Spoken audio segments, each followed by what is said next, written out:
বন্ধুরা, আজকের এই ভিডিওতে আমরা বলবো যে হযরত মুসা আলাইহিস সালামের জন্মের পর কেন তার মা তাকে ঝুড়িতে করে নীল নদে ভাসিয়ে দিয়েছিলেন সেই সম্পর্কে একটি সত্য ঘটনা, যা শুনে আপনি বিস্মিত হয়ে যাবেন।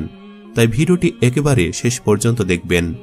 হযরত আব্দুল্লাহ ইবনে আব্বাস রাদিয়াল্লাহু তাআলা আনহু থেকে বর্ণিত, তিনি বলেন, যখন হযরত মুসা আলাইহিস সালামের জন্মগ্রহণের সময় হলো, তখন তার মাতা একজন দাত্রীকে ডাকলেন। এই দাত্রী সেই দাত্রীদের অন্যতম, যাদেরকে ফেরাউনের লোকেরা নিযুক্ত করে রেখেছিল। যে বাড়িতে কোনো শিশুর জন্ম হতো, তাদের কাজ ছিল ফেরাউনের লোকদেরকে নবজাত শিশুর জন্মের সংবাদ দেওয়া। এ খবরের ভিত্তিতেই ফেরাউনের ঘাতক বাহিনী এসে নবজাত শিশুকে হত্যা করত। কিন্তু এ ধাত্রীটির সঙ্গে মুসা আলাইহিস সালামের জননীর অন্তরঙ্গতা ছিল। যথাসময়ে প্রসব বেদনা আরম্ভ হলে তাকে ডাকা হয়।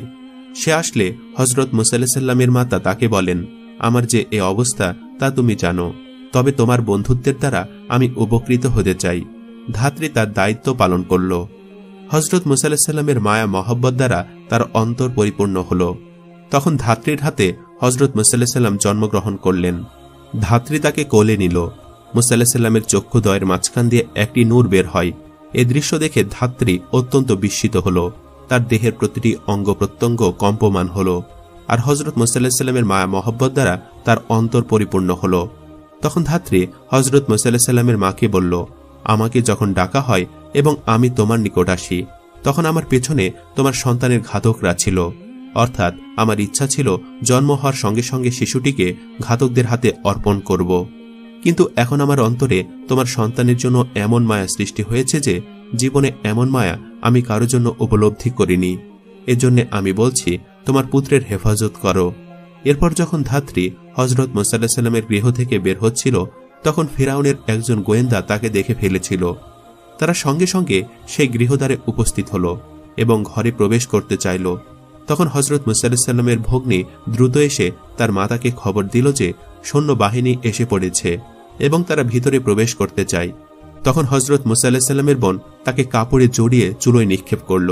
সে বুঝতেই পারেনি যে সে কি করছে। এরই মধ্যে সৈন্যরা ভিতরে প্রবেশ করল। চুলায় তখন আগুন জ্বলছিল। হযরত মুসা আলাইহিস সালামের মাতার চেহারায় কোনো ভাবান্তর হল না। সৈন্যরা জিজ্ঞাসা করল, ধাত্রী কেন এখানে এসেছিল? তিনি বললেন, সে আমার বান্ধবী, আমার সাথে দেখা করতে এসেছিল। এরপর তারা ফিরে গেল। তখন চুলোর কাছে গিয়ে মা দেখলেন এরই মধ্যে চুলোর আগুন নিভে গেছে এবং শিশু মুসা নিরাপদে রয়েছেন। তিনি তাকে কোলে তুলে নিলেন। কিছুদিন ফেরাউনের সৈন্যরা ঘরে ঘরে শিশু সন্তানের অনুসন্ধান করতে লাগল।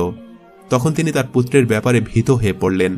ওই সময় আল্লাহ পাক তার অন্তরে ইলহাম করলেন যে শিশুটিকে একটি ঝুড়িতে করে নীল নদে ভাসিয়ে দাও।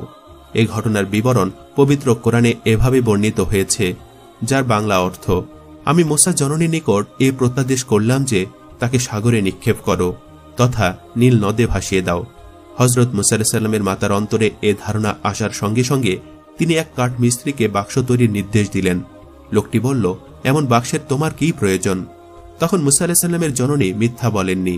তিনি জবাব দিলেন, আমার একটি শিশু সন্তান রয়েছে, তাকে এর মধ্যে লুকিয়ে রাখব। কাঠমিস্ত্রি জিজ্ঞেস করল, লুকিয়ে রাখবে কেন? তিনি বললেন, ফেরাউনের সৈন্যদের ভয়ে। যা হোক, তিনি বাক্সটি নিয়ে রওনা হলেন। এদিকে মিস্ত্রি সৈন্যদের নিকট এ খবর দেওয়ার জন্য হাজির হল। সে কিছু বলতে চাইল, কিন্তু আল্লাহ পাক তার বাকশক্তি ছিনিয়ে নিলেন। এরপর সে হাতের ইশারায় কিছু বোঝাতে চাইল, কিন্তু যখন সে তাতেও ব্যর্থ হল, তখন সৈন্যদের সর্দার তাকে পিটিয়ে বের করে দেবার নির্দেশ দিল। যখন সে তার স্থানে প্রত্যাবর্তন করল, তখন আল্লাহ পাক তার বাকশক্তি ফিরিয়ে দিলেন। আর সে পুনরায় সংবাদ পৌঁছানোর জন্য সৈন্যদের নিকট হাজির হল। কিন্তু এবারও তার বাকশক্তি চলে গেল, তার দৃষ্টিশক্তিও চলে গেল। অবশেষে লোকেরা তাকে মেরে বহিষ্কার করে দিল। এখন সে চরম দুরবস্থার সম্মুখীন।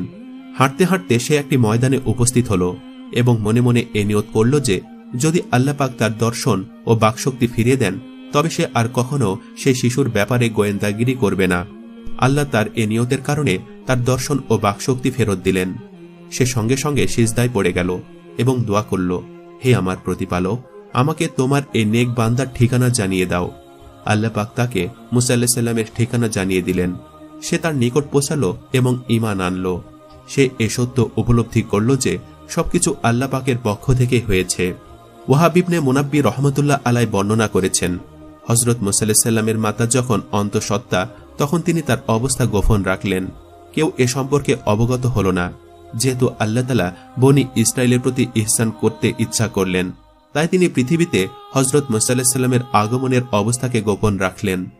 এখানে উল্লেখ্য, যখন বনি ইসরায়েলের অনেক পুত্র সন্তানকে হত্যা করা হল, তখন ফেরাউনের জাতির পক্ষ থেকে এর প্রতিবাদ করা হয় এ মর্মে যে, যদি তাদেরকে এভাবে হত্যা করা হয় তবে অবশেষে আমরা গোলাম কোথায় পাব এবং পরিণামে আমাদেরকেই যাবতীয় কাজ করতে হবে। ফেরাউনের জাতি কিপ্তিদের পক্ষ থেকে উত্থাপিত এ দাবির প্রেক্ষিতে ফেরাউন এ সিদ্ধান্ত গ্রহণ করল, 1 বছর বনি ইসরায়েলের পুত্র সন্তানদেরকে হত্যা করা হবে না, আর 1 বছর করা হবে। যে বছর হত্যা না করার সিদ্ধান্ত ছিল সে বছর হযরত হারুন আলাইহিস সালাম জন্মগ্রহণ করেছিলেন, আর যে বছর হত্যা করার সিদ্ধান্ত ছিল সে বছরই হযরত মুসা আলাইহিস সালামের জন্ম হল। যেহেতু ফেরাউনের লোকেরা বনি ইসরায়েলের পুত্র সন্তানদের ব্যাপারে ধাত্রীদেরকে গোয়েন্দাগিরির কাজে ব্যবহার করে, তাই প্রতি মুহূর্তে ঘরে ঘরে অনুসন্ধান কার্য চলত।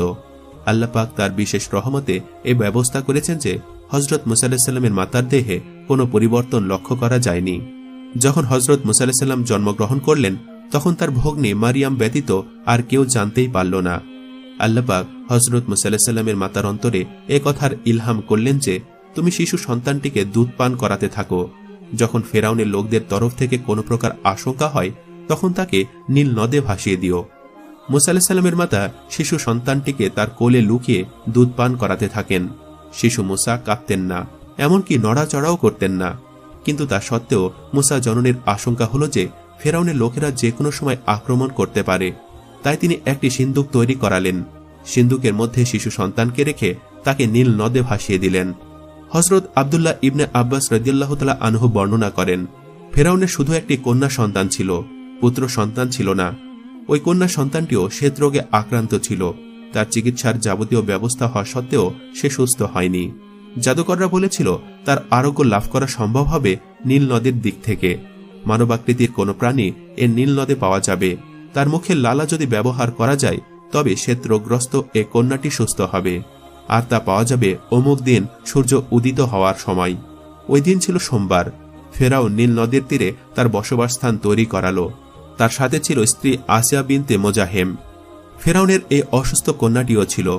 হঠাৎ একটি সিন্দুক ভাসমান অবস্থায় দেখা গেল। ফেরাউন আদেশ দিল ভাসমান বস্তুটি নিয়ে আসতে। ক্ষণিকের মধ্যে তার পরিচালকরা সিন্দুকটি ফেরাউনের সামনে এনে রেখে দিল।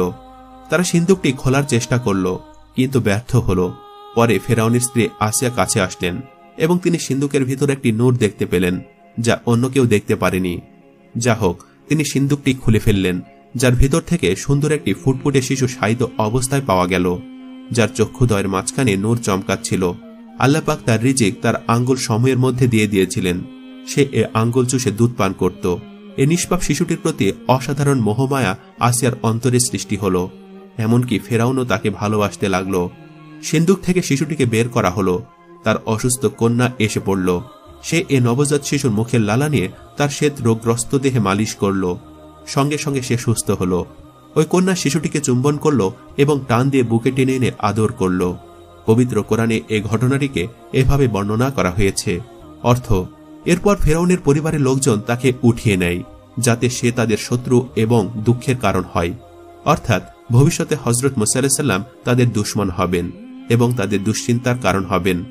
এরপর ইরশাদ হচ্ছে, অর্থাৎ নিশ্চয় ফেরাউন, হামান এবং তাদের সৈন্যবাহিনী ভুল করেছিল, আর তাদের ভুল প্রত্যেক ব্যাপারে ছিল।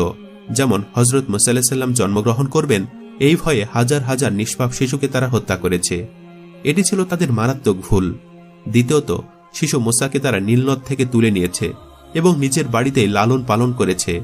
পরবর্তীকালে যা হবার তা হয়েছে। কোন কোন ব্যাখ্যাকার এ আয়াতের ব্যাখ্যা করেছেন এভাবে, নিশ্চয় ফেরাউন এবং হামান ও তাদের সৈন্যবাহিনী ছিল অপরাধী। হাজার হাজার নিষ্পাপ শিশুকে হত্যা করার মতো বড় অপরাধ আর কি হতে পারে।